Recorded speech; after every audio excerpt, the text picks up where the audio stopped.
Sesudah Nabi Adam apa sebelum Nabi Adam? Lah, Sebelum.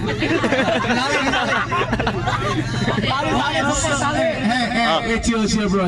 Risaldi, you can come to behind man. Risaldi.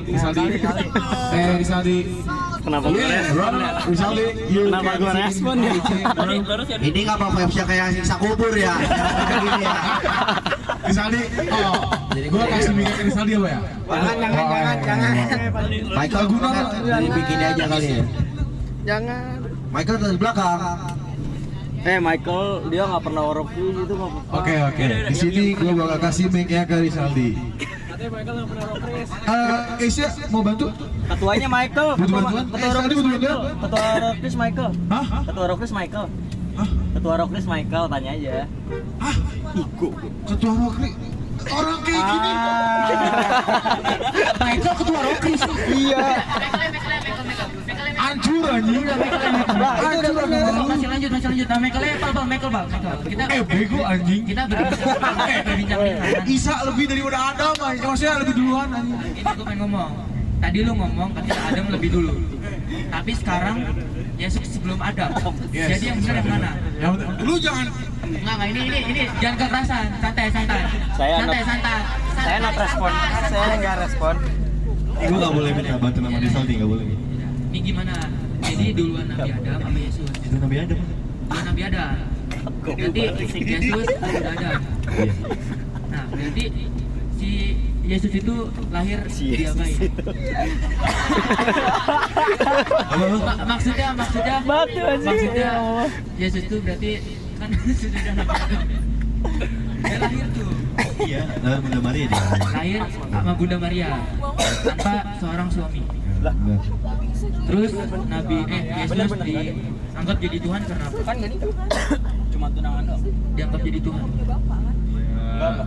Yang menyebabkan firman Tuhan orang mujizat. Oh gitu. Tunangan. Tapi mujizatnya kayak apa Bang Michael? Banyak orang-orang di sana. Ya banyak. Gimana Michael? Yang kayak seseorang sakit bisa sembuh kembali itu mujizat. Nabi, ada nabi nih.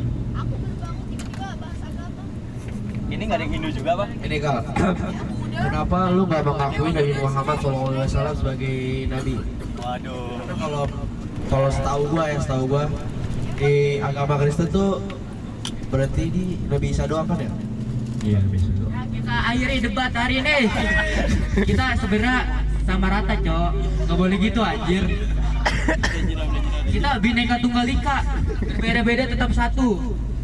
Kita Indonesia, kita bukan Kristen Islam, kita Indonesia. Islam juga sih.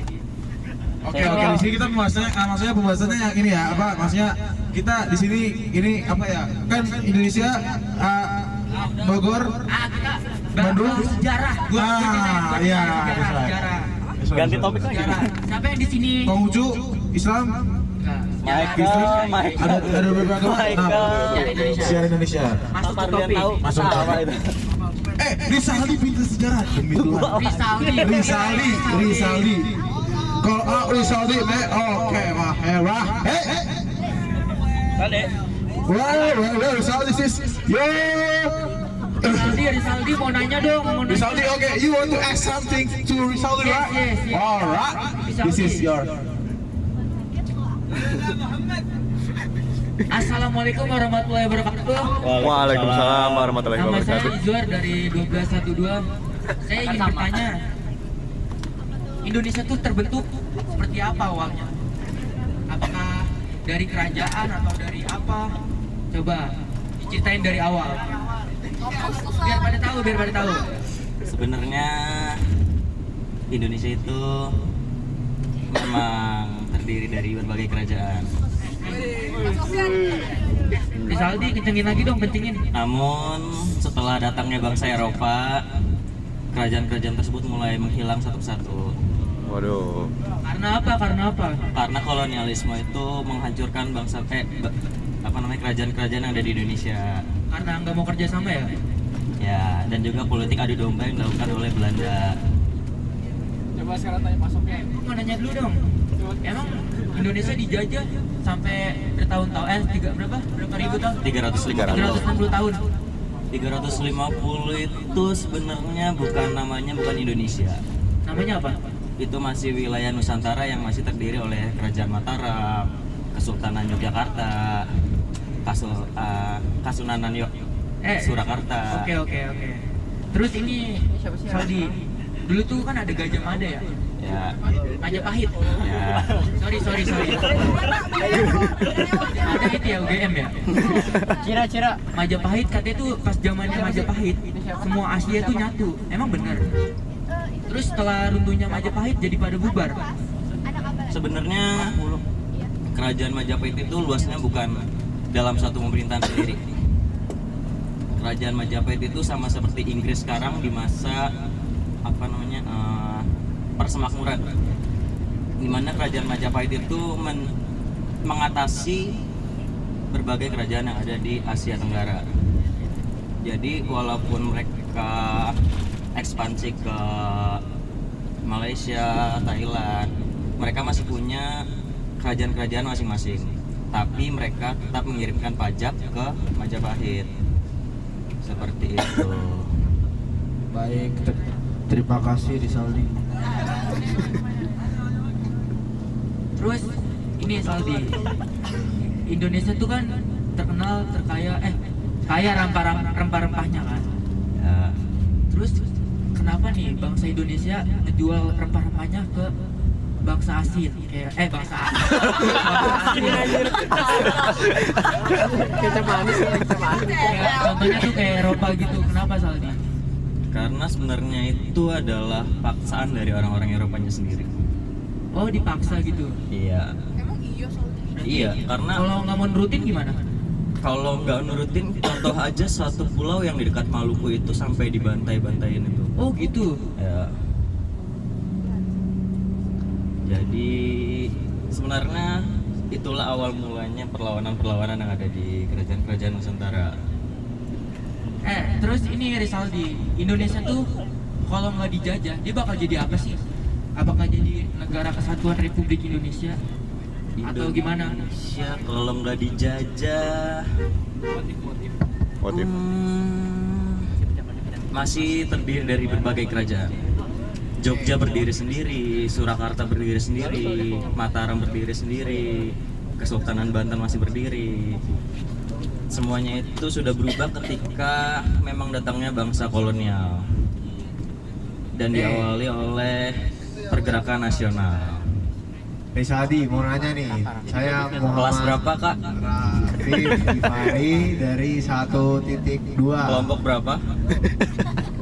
4. Oke, kelompok 4.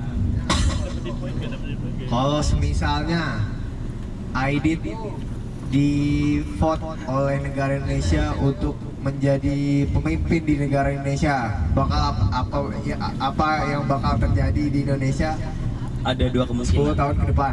Ada dua kemungkinan. Yang pertama bisa jadi seperti Cina.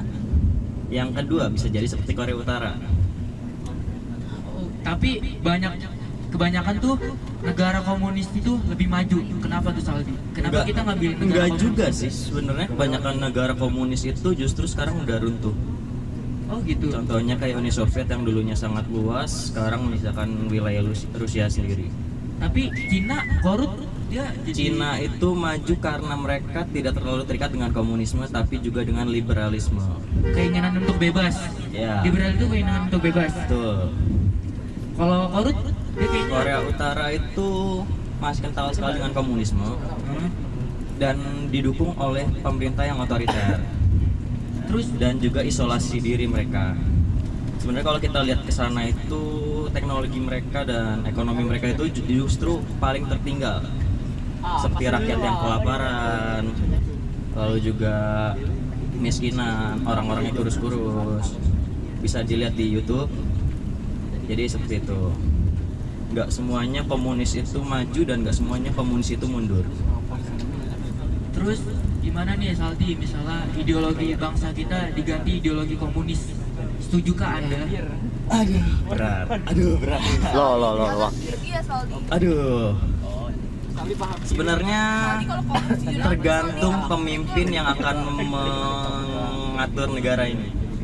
Contoh saja Cina yang berhasil mengkolaborasikan komunisme dengan liberalisme. Mao Zedong, lalu Nikita Khrushchev juga sempat membuat Soviet lebih maju, bisa bersaing dengan Amerika. Jadi semua itu tergantung dari pemimpin yang akan mimpin dan juga dari sumber daya manusianya. Oke Rizaldi, kita keluar dikit dari komunis PKI ya. Gue nanya. Jadi pas Kelas berapa, Kak? Oh ya, saya Novel Adi Putra, kelas 12 12. Kelompok berapa? Kelompok 1. Kelompok 1. Aku mau nanya. Iya nanti habis rai. Ya. Jadi Banyak ya. gue mau nanya nih Saldi. Pas waktu kemerdekaan Indonesia, apakah ada pengganti dari Soekarno? Kenapa yang dipilih itu Soekarno yang menjadi presiden Indonesia? Kalau misalkan ada penggantinya, itu siapa gitu loh? Kenapa dia yang langsung ditunjuk jadi presiden Indonesia gitu? Terima kasih Saldi. Ya, sama-sama. Jadi sebenarnya saat kemerdekaan itu dilihat dari adanya pergerakan nasional dari Partai Nasional Indonesia yang memang diketuai oleh Soekarno waktu itu. Dan sebenarnya kalau saya itu lebih mendukung justru Tan Malaka yang jadi presiden. Betul banget. Namun sayangnya Tan Malaka justru menjadi musuh di negara sendiri karena paham kirinya itu. Padahal Tan Malaka lah yang pertama kali menyebut nama Republik Indonesia. Oke, Rizaldi, gue mau nanya nih, gua Rai Siap. dari kelas 1.2 Kelompok kelompok 4. 4 lagi. Jadi gini Rizaldi, menurut lo pemerintahan yang dibawa Soekarno tuh bisa dibilang memajukan Indonesia atau enggak? Kita melihat Soekarno itu hanya dari segi keproklamatorannya dia yang memerdekakan Indonesia. Namun setelahnya Soekarno itu adalah pemerintah yang otoriter dan juga hampir sama seperti Soeharto yang tidak mau dikritik. Dan juga tentang proyek mercusuarnya yang hanya berpusat di Pulau Jawa saja, yang menciptakan banyak pemberontakan seperti Republik Maluku Selatan, PRRI Permesta, dan juga ada di Kalimantan Utara seperti itu. Nah, apakah sebelum diadakan proklamasi itu kayak pejabat-pejabat yang lain tuh nyadar gak sih kalau Soekarno nih ternyata pemimpin yang kurang? Ada yang nyadar gak? Dalam catatan sejarah sih belum ada yang menyebutkan seperti itu ya. Semuanya hanya melihat dari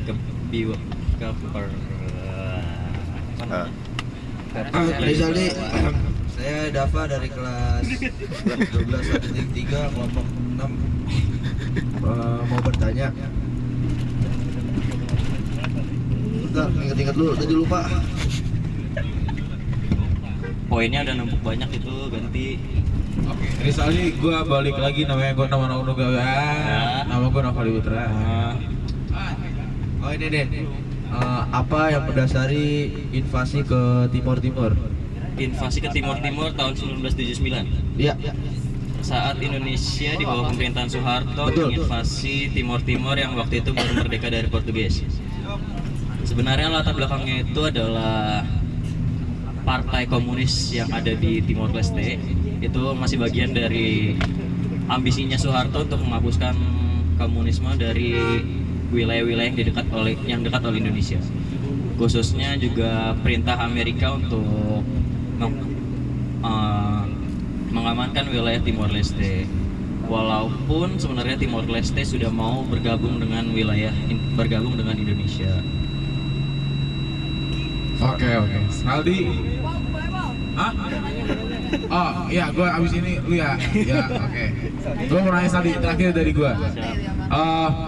Jadi pas waktu PKI ini, pas waktu kejadian G30 SPKI, apakah saat kejadian itu ada yang mendukung kelancaran kejadiannya G30 SPKI itu yang mendukung Partai Komunis Indonesia? Yang mendukung dan membantu. Orang di balik itu siapa? Karena siapa ya? Anaknya Jenderal yang tembak? Siapa? Adi Irma. Ya, itu bapak-bapaknya kabur dengan begitu saja, tapi lihat anaknya mati begitu aja gitu loh. Apakah ada hubungannya dengan jenderal-jenderal Presiden Soekarno? Ya siapa istrinya Soekarno yang bilang dia udah tahu bakal ada kejadian itu, langsung jalan gitu. Nah, apa sih dibalik sembunyinya kisah itu gitu loh? Apakah ada hubungannya? Maksudnya dibalik kisah G30 SPKI ya kak? Iya. Banyak ahli. Oh ya, sebentar Saldi, sebentar. Bib, tolong mungkin. Sebentar lagi KM88, bagi yang mau beli oleh-oleh silakan turun waktunya 15 menit. Iya Bu, pertanyaan terakhir. Oke. Ini gua kasih mic ke Dira. Tolong jawab pertanyaannya. Keras ini mah. Ini kan belakang-belakangan itu sama Oh Saldi. iya, Saldi. Udah dong. Jawab dulu punya gua. Apa? Jawab dulu punya gua tadi. Oh yang tadi latar belakang. Belum. Oh belum dijawab ya. Latar belakangnya banyak. Salah satunya juga ada intervensi pihak Amerika terhadap pemerintah Indonesia yang condong ke arah kiri. Karena ada catatan CIA yang menyebutkan bahwa operasi G30 SPKI akan terjadi di Indonesia. Lalu juga ada alibi tentang isu Dewan Jenderal yang katanya akan mengkudeta Soekarno. Dan pada akhirnya memang yang benar itu adalah isu Dewan Jenderal. Karena setelah Soekarno turun, banyak jenderal-jenderal yang justru mengisi posisi-posisi penting di pemerintahan Indonesia. Oke, terima kasih Saldi. Halo Saldi, saya dari Indira dari kelompok 69. Ingin bertanya, melihat dari catatan sejarah ya, kayak misalkan Soekarno jadi presiden, presiden kita yang baru ini, dan selanjutnya kenapa presiden kita tuh nggak pernah ada yang benar? Kayak pikir deh, dari dulu ya kita tuh selalu dikasih option untuk pilih yang lebih baik, untuk bisa jadi lebih baik, tapi kita selalu pilih yang paling jelek gitu. Kayaknya emang bangsa ini terkutuk aja nggak sih? Emang SDM-nya nggak akan pernah maju aja. Kalau kita tarik lagi nih sampai tau geger pacinan nggak? Ya. Ya itu kan kegampang banget ya diadu domba ya, maksudnya kayak ya Allah, perihal orang-orang Cina jualan aja dipermasalahkan gitu. Betul. Sama masa bersiap, padahal orang-orang Belanda nggak sepenuhnya jahat kan. Betul, setuju. Nah, menurut kamu ya, apakah bangsa ini bisa jadi lebih baik melihat apa yang terjadi sekarang di situasi politik saat ini? Bisa. Simpel aja bisa. Tapi mengutamakan pendidikan. Ya, sudah nyampe rest area. Lanjut. Assalamualaikum warahmatullahi wabarakatuh. Waalaikumsalam.